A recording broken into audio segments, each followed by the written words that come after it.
Hi friends, welcome to my channel దశరథిని.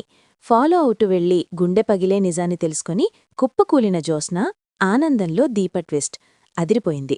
చివరి వరకు miss కాకుండా చూసేయండి. వీడియో నచ్చితే తప్పకుండా లైక్ చేయండి. మీ లైక్ మాకెంతో సపోర్ట్నిస్తుంది.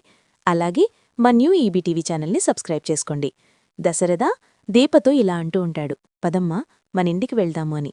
అప్పుడిక కార్తీక్ అయితే, నువ్వెళ్ళు మావయ్యా, మేం తర్వాతొస్తాము అని అంటూ ఉంటాడు కార్తీక్. లేదురా, నా కూతుర్ని మా ఇంటికి తీసుకువెళ్ళాలి అని అంటూ ఉంటాడు దశరథ. అంటే నాన్నా, ఇప్పుడు మేమింటికి వెళ్ళకపోతే మళ్ళీ అత్త ఎందుకు రాలేదా అని మళ్ళీ కంగారు పడుతుంది.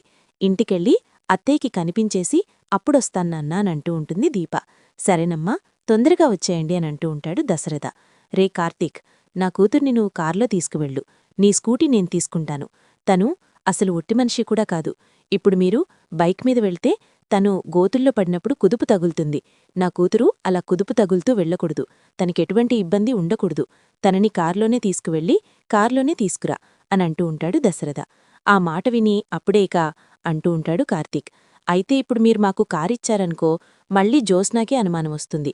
వద్దులే మావయ్యా, ఇంకెన్ని రోజులు, కొన్ని రోజులు మాత్రమే అని అంటూ ఉంటాడు కార్తీక్. నువ్వు నా మాట వినవురా? సరే, జాగ్రత్తగా వెళ్ళిరండి అని అంటూ ఉంటాడు దశరథ.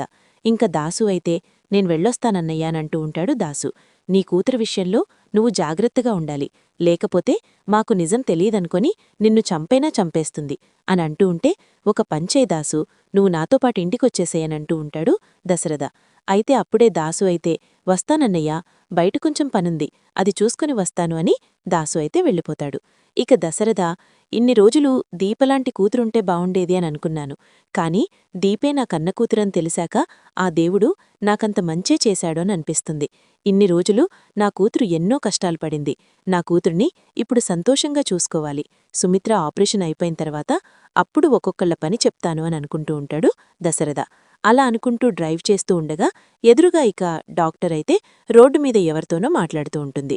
కారు పక్కకి ఆపే అప్పుడే ఇక డాక్టర్ని చూసి వెంటనే దశరథ కారాపుతాడు. ఇక డాక్టరైతే బయలుదేరిపోతూ ఉండగా, డాక్టర్ గారు అని పిలుస్తాడు ఇక దశరథ అయితే. దశరథ్ గారు, మీరా అని అంటూ ఉంటే, నన్ను క్షమించండి హారికగారు అని అంటూ ఉంటాడు దశరథ. అయ్యో, మీరు నన్ను క్షమాపణ అడగడమేంటండి? కార్తీక్ నాకంతా చెప్పాడు. దీపే మా కూతురు అని నాకు నిజం తెలిసింది. కాని కార్తీక్కి మీరు కూడా ఎంతో సహాయం చేశారని, మీరు మా మనిషినని కార్తీక్ చెప్పాడు. నిజంగా మిమ్మల్ని నేను చాలా అపార్థం చేసుకున్నాను. మీరు కూడా జ్యోత్స్నాతో చేతులు కలిపి మళ్ళీ నాకు ఏదైనా సమస్యను తీసుకొస్తున్నారేమో, నా భార్య నాకు కాకుండా పోతుందేమో అని నేను మిమ్మల్ని చాలా ఇబ్బంది పెట్టాను. మీరు రిపోర్ట్స్ మార్చేసి కాని చెప్పారా ఏంటి అని చాలా భయమేసింది. ఆ భయంలో మిమ్మల్ని నేను అనుమానించి అవమానపరిచినందుకు నన్ను క్షమించండి అని అడుగుతూ ఉంటాడు. అప్పుడే ఇక డాక్టరైతే, అయ్యో దశరథ్ గారు, ఎందుకు మీరలా అనుకుంటున్నారు? అలా అనుకోకండి. ఎందుకంటే నేను మిమ్మల్ని అర్థం చేసుకోగలను, మీ మనసుని అర్థం చేసుకోగలను. అందుకని ఆ రోజు కూడా నేను రిపోర్ట్స్ మ్యాచ్ అయ్యాయనే సంగతి చెప్పినప్పుడు సుమిత్రగారికి తన కూతురు రిపోర్ట్స్ మ్యాచ్ అయ్యాయి, తన కూతురే ఆవిడ ప్రాణాల్ని కాపాడుతుందని కూడా నేనన్నాను అని అంటూ ఉంటుంది డాక్టరైతే. మీరు కార్తీక్ని తీసుకొని హాస్పిటల్కి వచ్చినప్పుడు కూడా దీపలాంటి కూతురు మీకు దక్కడం ఎంతో అదృష్టమని, అలాంటి కూతురున్నందుకు మీరు ఎంతో అదృష్టవంతులని కూడా అన్నాను. జ్యోత్స్నలాంటి కూతురని నేననలేదు కదా, మీ కూతురు అని అన్నాను అని అంటూ ఉంటుంది. అవును డాక్టర్, మీరు చెప్పింది నిజమే. కాని మీలాంటి డాక్టర్ కూడా దొరకడం మా అదృష్టమే కదా అని అంటూ ఉంటాడు దశరథ. లేదు దశరథ్ గారు, నిజంగా మీరు నేను కాదు గొప్పతనం. తన కడుపులో ఉన్న బిడ్డని త్యాగం చేసి తన తల్లిని కాపాడుకుంటోంది చూడండి, దీప గొప్పది అని అంటూ ఉంటుంది డాక్టర్. ఆ మాట విని ఒక్కసారే షాక్ అయిపోతూ ఉంటాడు దశరథ. డాక్టర్, ఏం మాట్లాడుతున్నారు మీరు? దీప కడుపులో ఉన్న బిడ్డ త్యాగం చేసి సుమిత్రని కాపాడుతామేంటి అని అడుగుతూ ఉంటాడు షాక్ అయిపోతూ దశరథ అయితే. అప్పుడే ఇక డాక్టర్ అయితే ఇలా అంటూ ఉంటుంది, కార్తీక్ మీ దగ్గర ఈ విషయం చెప్పలేదా అని అడుగుతూ ఉంటుంది డాక్టర్ అయితే. లేదు డాక్టర్, అసలేం చెప్తున్నారు మీరు? దీప కడుపులో ఉన్న బిడ్డ త్యాగం చేయడమేంటి? చెప్పేయండి డాక్టర్. అన్ని నిజాలు తెలిసిన నాకు ఈ నిజం కూడా తెలియాలి. చెప్పండి డాక్టర్, నా కూతురు బిడ్డని త్యాగం చేయడమేంటి అని అడుగుతూ ఉంటాడు. అప్పుడే అది విని డాక్టరైతే, ఎందుకంటే దీప ప్రెగ్నెంట్, తను మీ కన్న కూతురే. కాని రిపోర్ట్స్ అన్నీ కూడా మ్యాచ్ అయినప్పుడు నేను కూడా షాక్ అయిపోయాను దశరథ గారు.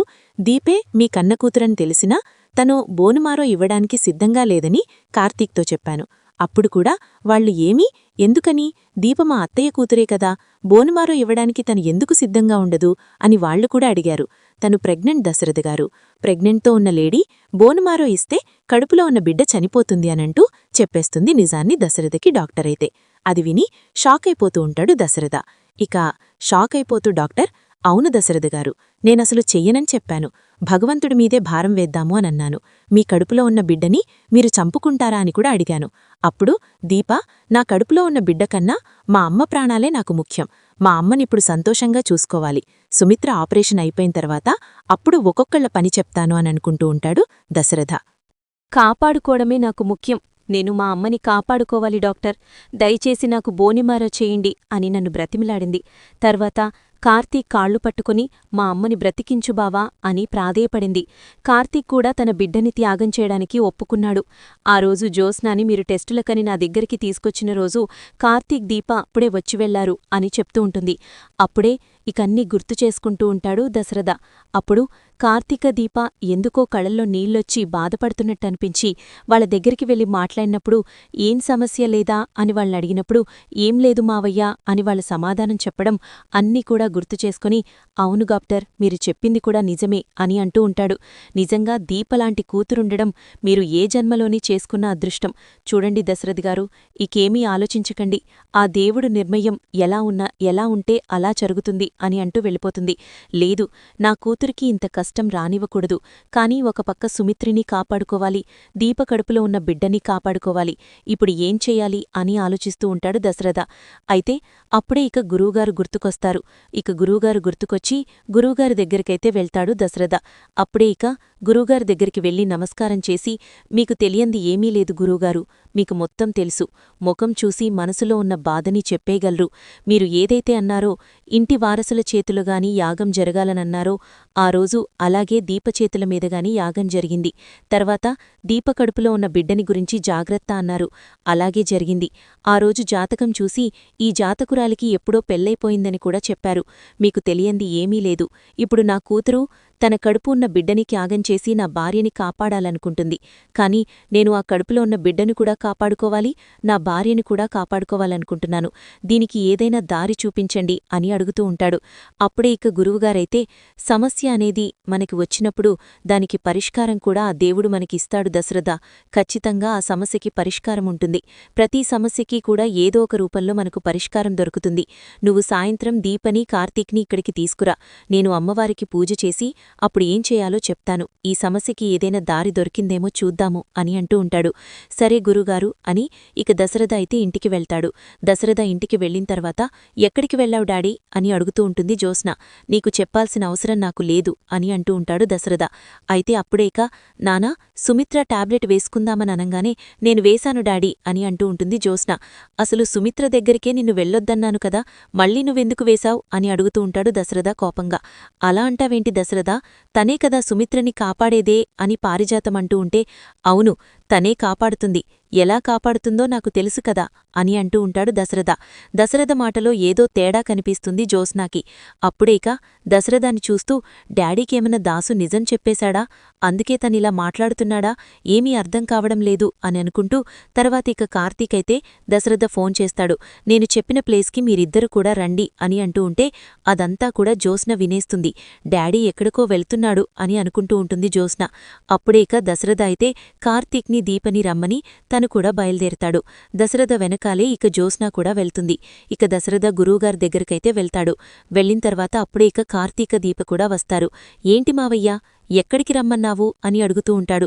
దశరథ అయితే దీప కడుపులో ఉన్న బిడ్డ కోసం నేను గురువుగారిని పరిష్కారం అడుగుతున్నానురా, మిమ్మల్ని కూడా తీసుకురమ్మన్నారు అని అంటూ ఉంటే ఇప్పుడు దీప కడుపులో ఉన్న బిడ్డకి ఏమైంది, ఇప్పుడు తను బానే ఉంది కదా మావయ్యా అని అంటూ ఉంటే ఇంకెందుకురా, ఎన్ని నిజాలు దాచిపెడతావో, నా కూతురికి ఇంకా ఎన్ని సమస్యల్ని తీసుకొస్తావు నవ్వు. తన కడుపులో ఉన్న బిడ్డని త్యాగం చేస్తేనే తన తల్లిని కాపాడగలరు అని డాక్టర్ చెప్పిందని, దానిక్కూడా దీప సిద్ధంగా ఉందని నాకు తెలుసు, నాకు మొత్తం చెప్పింది అని అంటూ ఉంటాడు దశరథ. అప్పుడే ఇక దీప అయితే దశరథని పట్టుకుని ఏడుస్తుంది. నీ తల్లిని కాపాడుకోడానికి నీ బిడ్డని త్యాగం చేస్తున్నావా అమ్మా? కాని నీ బిడ్డని కూడా నీకు నేనుండేలా చేస్తాను. ఆ దేవుడు ఏదో ఒక పరిష్కారం చూపిస్తాడు అని అంటూ ఉంటే అప్పుడే ఇక జ్యోత్స్న అయితే ఇక దశరథకి దీపే తన కన్న కూతురు అన్న విషయం తెలిసిపోయిందని, దాసు వీళ్ళ ముగ్గురికీ కూడా నిజం చెప్పేశాడన్న విషయం తెలుసుకొని షాక్ అయిపోతూ ఉంటుంది. ఇంతలో ఇక గురువుగారైతే అమ్మవారి విగ్రహాన్ని తీసుకొస్తాడు. అమ్మవారి విగ్రహాన్ని తీసుకువచ్చి దీప చేతిలో అమ్మవారి విగ్రహాన్ని పెట్టి, చూడండి, రేపు దశరథగారింట్లో హోమం జరిపించాలి. ఆ హోమం పేరు గర్భరక్షాంబికా హోమం. ఈ గర్భరక్షాంబికా హోమం జరిపిస్తే నీ కడుపులో ఉన్న బిడ్డకి ఎటువంటి ప్రమాదముండదు. అమ్మవారే నీ వెంటే ఉండి కాపాడుతుంది అని అంటూ ఉంటాడు. తప్పకుండా జరిపిస్తాం పంతులుగారు అని అంటూ ఉంటాడిక దశరథ అయితే. అది చూసి షాక్ అయిపోతూ ఉంటుంది జ్యోత్స్న. అంటే మీ అందరికీ నిజం తెలిసినా కూడా మీరు బయటపెట్టలేదంటే కేవలం మమ్మీ గురించే అయ్యుంటుంది. ఈ విషయం తెలిస్తే మమ్మీ తట్టుకోలేదని, తనకి ఆపరేషన్కి ముందే తను టెన్షన్ పడకూడదని మీరు దాస్తున్నారని అర్థమైపోయింది. దీప కడుపులో ఉన్న బిడ్డని కాపాడుకోవడం కోసం గర్భరక్షాంబిక హోమం జరిపిస్తున్నారా? ఆ హోమం ఎలా జరిపిస్తారో నేను చూస్తాను. ఆ హోమాన్ని ఆపి తీరుతాను అని అంటూ ఉంటుంది జ్యోత్స్న. చూశారుగా ఫ్రెండ్స్, రాబోయే కథలో మరి జ్యోత్స్న హోమం ఆపడానికి ఎటువంటి ప్రయత్నం చేయబోతుంది, అసలు ఏం జరగబోతుంది అనేది రేపు వచ్చే ఎపిసోడ్లో పార్ట్ 2లో తెలుసుకుందాం. ఈ వీడియో ఇప్పటివరకు నచ్చితే తప్పకుండా లైక్ చేయండి. మా ఛానల్ని సబ్స్క్రైబ్ చేసుకుని పక్కనే ఉన్న గంట సింబల్పై ఆల్ అని క్లిక్ చేయండి. అప్పుడే మేం పెట్టే ప్రతి వీడియో మీరు మిస్ కాకుండా చూసేయవచ్చు.